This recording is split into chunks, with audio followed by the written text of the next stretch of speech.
چې په قیامت کې به ډېرې پوښتنې کېږي او دا پوښتنه هم پکې وشي چې کوم کتاب چې ما در لېږلی او تاسو ته دنیا ته دې پیژندلی و د هغې د نامې په معنا پوهېدې اوس عزیزانو تاسو عام خلقو نه تپوس وکئ چې قرآن کریم زمون کتاب دی اوس دې قرآن ته قرآن ولې وایي عام خلقو نه تپوس وکئ دا چالم نه ورځي چې دې کتاب ته قرآن ولې وایي دا لفظ دی قرآن دا د څه نه وتی دی او دې ته قرآن ولې وایي بیا عزیزانو د عام خلقو ته پته نشته مونږ ټول ځان ته ایماندار وایو ایماندار بے ایمانه څوک هم ځان ته نه وایي ټول خلق ځان ته ایماندار وایي سوال دا دی چې دا ایماندار وایي څه شي ته او بے ایمانه څه ته وایي بے ایمانه خو دې ته وایي چې ایمان پکې نه او ایماندار دې ته وایي چې ایمان پکې نو اوس په دې ټکي ځان پوه کوي چې ایماندار څه ته وایي او بې ایمانه څه ته وایي د ایمان څه معنا ده او د بې ایمانه څه معنا ده ما په خبرو پوهېږئ ایمان وایي په عربي کې معنا د ایمان دا ده تصدیق ما جاء به النبي ایمان څه ته وایي تصدیق ما جاء به النبي پیغمبر چې کم شی د خدای نه راوړی دی په هغې باندې یقین کول دې ته ایمان وایي نو پیغمبر د الله نه څه شی راوړی دی قرآن کریم نو په قرآن کریم باندې تصدیق کول دې ته ایمان وایي دا منل چې دا رښتیا دي دا الحمد نه تر والناسه پورې چې دا څومره کلام په دې دوو ټکو په منځ کې ذکر دی دا ټول رښتیا او په دې زما ایمان دی او زما په یقین دی دې ته ایمان اوس یقین عزیزانو څه ته وایي یقین دې ته وایي چې کوم شی ستا یقین شو نو هغه به خپل عمل وګرځئ هغه به خپل معمول وګرځئ مثلا تاسو کې ډېر حضرات داسې دي چې ډېر لرې لرې نه به راغلي نو دا ستاسو یقینو چې دې جومات کې مثلا بجلیګر ملا مونځ ورکوي نو را روان شوی یا د دیر نه یا د نوخار نه یا چارسدې نه یا کوواټ نه یا دا دی یقینو چې یقین دی و چې دا دلته مونځ ورکوي نو هغه یقین لدی عملی جامه ور واغوسته او په لارۍ کې سور شو او را روان شو دلته راغلی نو ستا یقین پوره شو نو د قرآن کریم متعلق دا تصدیق کول چې دا د خدای کلام دی نو دا یقین به دې رښتیا کېږي هله چې دې له عملي جامه ور واغوندې مثلا قرآن کې الله پاک ویلی دي چې اقیموا الصلاة تاسو مونځ کوئ او ستا یقین دی چې دا خبره خدای کړې ده او ټیکې کړې ده نو که مونځ دې شروع شو خو یقین دې رښتیا دی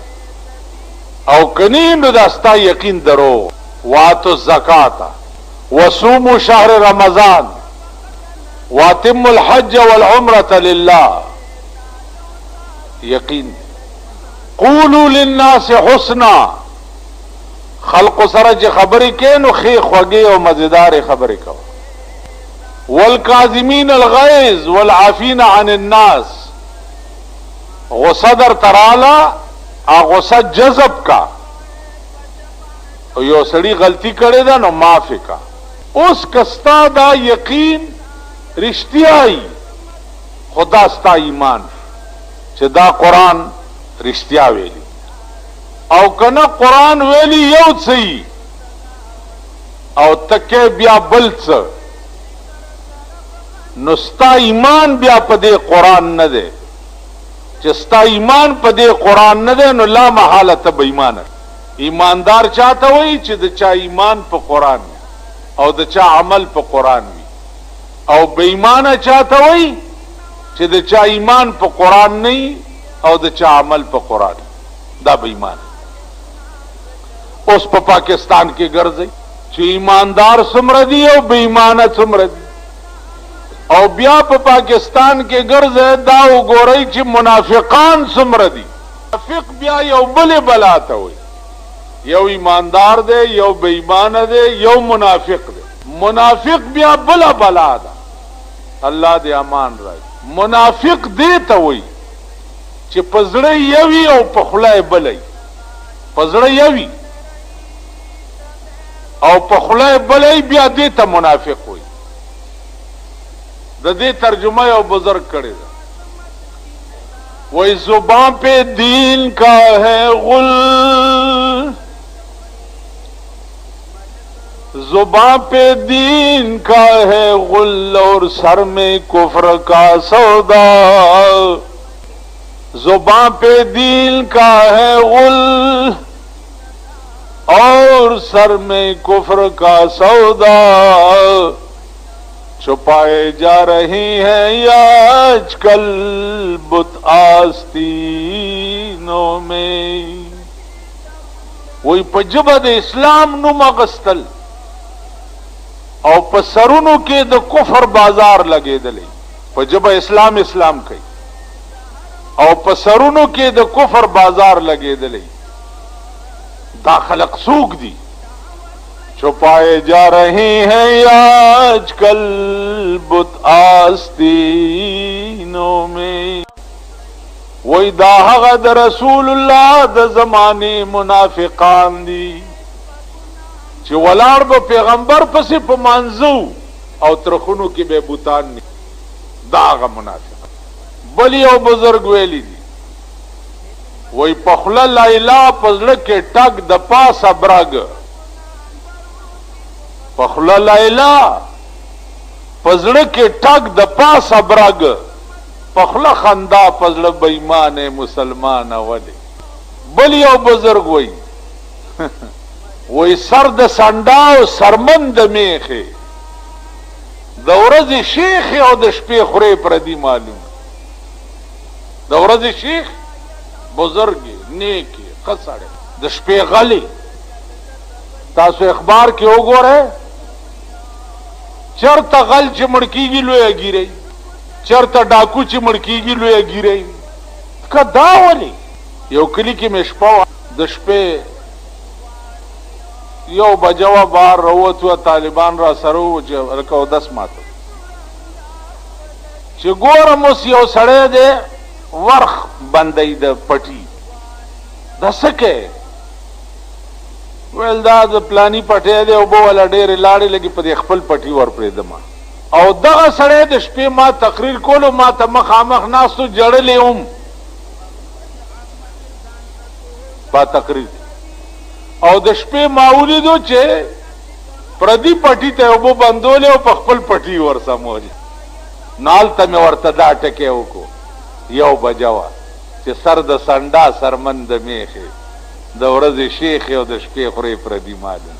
او ظالمه تا خو جړلم زمې ما ماسخوتن زما په تقریر دي، اوس پر پردي پټي نه اوبه بندې او په خپل پټي دې ورپرې. نو عزیزانو عرض مې داو چې ایماندار او بې ایمان او منافق دې ته وایي. ایماندار دا معنا چې 14 سنې د هغه یقین وي د الله په کلام باندې،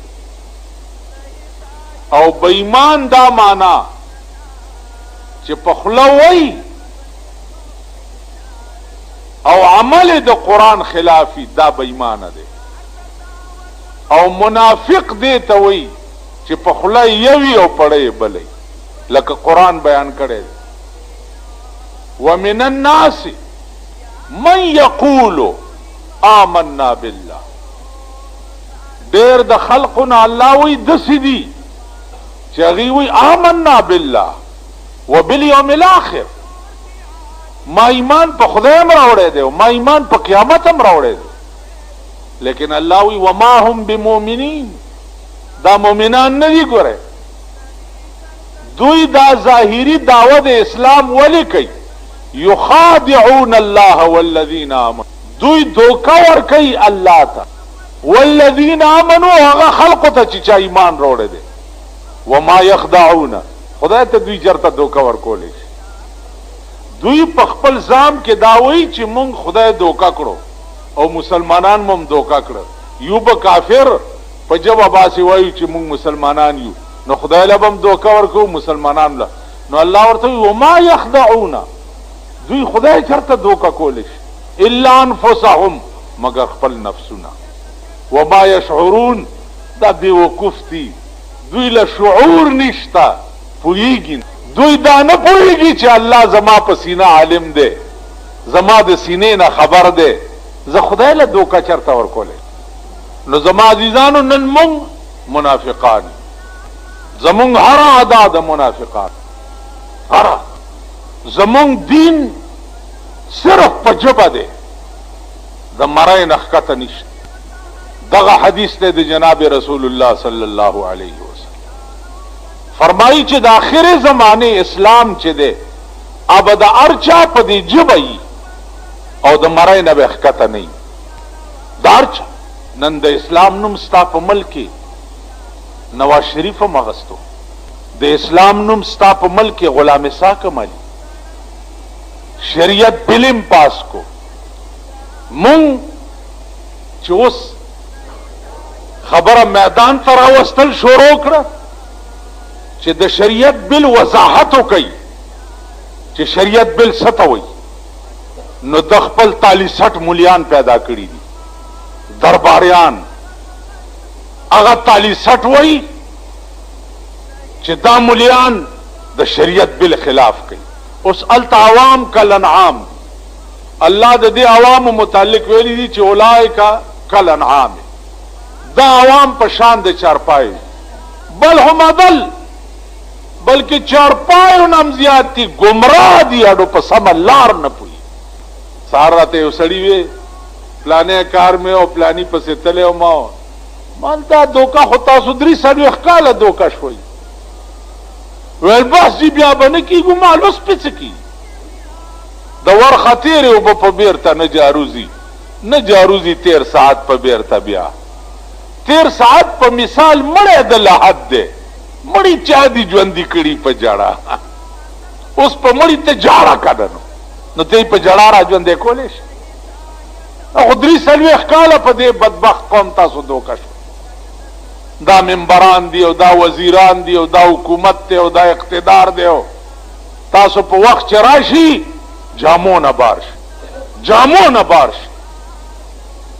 اوس جاړی لګی، څوک د زوی درخواست په لاس ګرځوي، جی زوی مې نه نوکریږي، څوک وایي سپایي کېږي نه، څوک وایي لیست او کلرک کېږي نه، څوک وایي څه کېږي. مونږ څوک بھائی، مونږ سره خو تاسو 43 سال ړوند سړی یم، د یو سوړي نه 2 ځله نه چیچلی کېږي، ړوند. تاسو 43 کاله د دې سوړو نه خماران وخوړئ او بدبختو تر اوسه لا د سړي زامن کېږئ نه، بني ادم نه شوئ.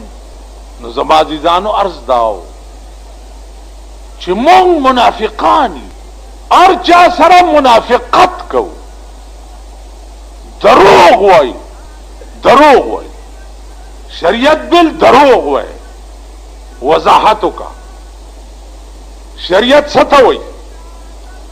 شریعت د غل نه لاس پرې کولو ته وایي،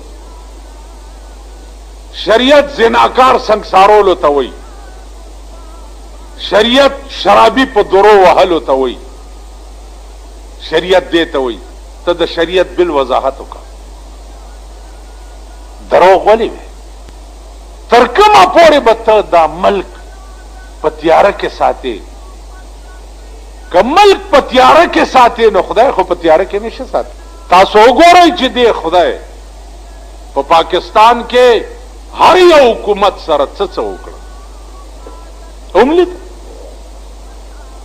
که دا عوام یا دا قوم در سره څه نشي کولی، یا ما غوندې روټي خلاص ته په پیسو خرید کې، نو خدای خو نشي خرید کولی. نو ار دې خدای ته وګوره چې ار یو حکومت راغلی دی او دروغ یې ویلي دي نو خدای ورسره څه وکړي